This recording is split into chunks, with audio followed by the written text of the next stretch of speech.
Hello, स्वागत आहे तुमचं आजच्या नवीन ब्लॉगमध्ये. आणि आज मला असं सांगावंसं वाटतं की आज माझा मुलगा 10th फर्स्ट एक्झाम द्यायला गेला होता. म्हणजे आम्ही चाललो होतो, तर मिस्टरांनी शिफ्ट चेंज करून घेतली होती सेकंड. आणि फजिती आमची जी झाली ती मला सांगायची आहे तुम्हाला. ॲक्च्युली लॅपटॉपवर पेपर देणार होता हे आमचं आधीच ठरलं होतं. 10:30चा पेपर होता, म्हणजे जेव्हा पोहोचू अशा हिशोबाने आम्ही बरोबर निघालो होतो. पण हा पाऊस, बापरे, या पावसामुळे जी ट्रॅफिक जाम होती की आमची गाडी एका जागेवरून तास, अर्धा तास हल्लीच नाही. आणि मग बापरे, जे टेन्शन मला आलं. आम्ही दोघांनी गाडी सोडली, गाडीतून उतरलो आणि स्ट्रेट गेलो चालत.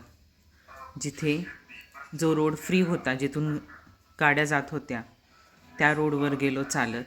तिथून एक ऑटो पकडली आणि तिथून आम्ही परीक्षा हॉलपर्यंत गेलो. मग तिथे गेल्यानंतर सेकंड टेन्शन असं होतं, जी रीडर होती आम्हाला, जी पाहिजे होती, ती जिच्यासोबत आमचं बोलणं झालेलं होतं आणि तीच येणार म्हणून आम्ही गृहीत धरलं होतं आणि तीच आम्हाला हवी होती, तर तीही आलेली नव्हती. त्याच्यामध्ये लिटरली 10 मिनटं गेले. म्हणजे अर्धा तास आधी परीक्षा हॉलला जायला लेट, नंतर 10 मिनटं रीडरला लेट, त्यानंतर तो हॉलमध्ये गेल्यानंतर 11:15ला पेपर हातात आला. तो लिहायला सुरुवात, म्हणजे तिला आम्हाला इन्स्ट्रक्शन्स द्यायलासुद्धा वेळ नाही मिळाला की कसं पेपर लिहायचं आहे, काय लिहायचं आहे, हे इन्स्ट्रक्शनसुद्धा द्यायला वेळ मिळाला नाही आम्हाला.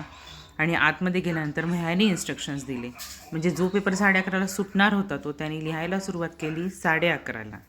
आणि मग बापरे, 1 तास त्याने तो मराठीचा पेपर व्यवस्थित लिहिला. आणि 11:30ला ॲक्च्युली दुसरा पेपर सुरू होणार होता. म्हणजे 10:30 ते 11:30 मराठी होता, 11:30 ते 12:30 मॅथ्स होता.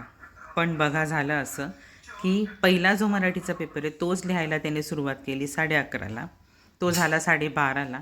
आणि ज्यावेळी सगळ्यांचे पेपर लिहून झाले, कारण बऱ्यापैकी शॉर्ट क्वेश्चन होते, त्यामुळे लिहायला फारसा वेळ लागणार नव्हता. मग रायटर मोठे होते कॉलेजचे, त्यांनी बाकीच्या ब्लाइंड मुलांचे पेपर फटाफट लिहून मोकळे झाले, कारण ऑब्जेक्टिव्ह क्वेश्चन्स होते. पण हा फर्स्ट टाईम देणार होता लॅपटॉपवर क्वेश्चन रीड करून, ह्याला लिहायला गेला थोडा टाईम.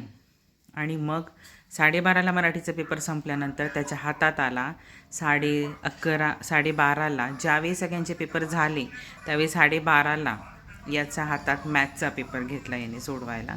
आणि मग आम्हाला फक्त पाऊण तास मिळाला. आणि त्यात प्रॉब्लेम असा की हा फर्स्ट टाईम देणार होता लॅपटॉपवर पेपर, आणि मॅथ्सची मांडणी जी असते ही खूप महत्त्वाची असते आणि ती बऱ्यापैकी त्याला येत होती, पण थोडा वेळ लागत होता. आणि पाऊण तासामध्ये लिटरली आमचा पेपर झालेला नाही. 5-6 मार्क्सचे क्वेश्चन्स आम्ही सोडून दिलेत, कारण नाही आम्हाला इतका वेळ वाढवून दिला कोणी. आणि मग त्याच्यानंतर आम्ही सगळे फ्लॅट, सगळे एकमेकांना बघतोय, ओपिनियन्स देतोय. पूर्ण म्हणजे पूर्ण फजिती झाली, मूड ऑफ झाले सगळ्यांचे. कारण येत होतं त्याला, तरी काही क्वेश्चन त्याला नाही लिहिता आले. आणि जेवढे मार्क्स मिळायचे होते तेवढे मार्क्स आता नाही मिळणार. मराठीचा छान गेला पण मॅथ्सचा नाही. आणि मग ही अशी फजिती आमची झाली आहे. पण ठीक आहे, याच्यातून आम्ही शिकलो आहे की आता ज्या ठिकाणी आपल्याला पोचायचं असेल ना, अर्धा तास लागणार असेल ना, तर आम्ही आता लिटरली 1.5 तास आणि 1 तास आधी निघणार आहे. ओके, म्हणजे आम्हाला असं होणार नाही आणि आमचा पेपर वेळेत होईल. मग कशी वाटली ही फजिती ऐकून नक्की कमेंट करून सांगा. तुमचं पण असंच झालं आहे का हे पण सांगा. भेटूया आपण नेक्स्ट व्हिडिओमध्ये. तुम्हाला एकदा त्याची झलक दाखवते मी की त्याचा मूड कसा असणार आहे. त्याला मी म्हटलं ये बाळा आपण व्हिडिओ काढूया. नाही मम्मा, मला नाही काढायचा. क्लिअरली नाही सांगितलं आहे त्यांनी. आणि बघूया आपण आता हे बघा. शौर्य, कसा झाला पेपर आजचा? जाऊ दे, जा तिकडे. बोलायच्या पण मूडमध्ये नाही आहे तो. बघितलं ना. आता ठीक आहे, युनिट टेस्ट होती, फर्स्ट टाईम एक्सपिरियन्स होता, आम्ही लेट झालो, परिस्थिती तशी होती, मध्ये प्रॉब्लेम आले, इश्यू आले, रायटरचा प्रॉब्लेम आला.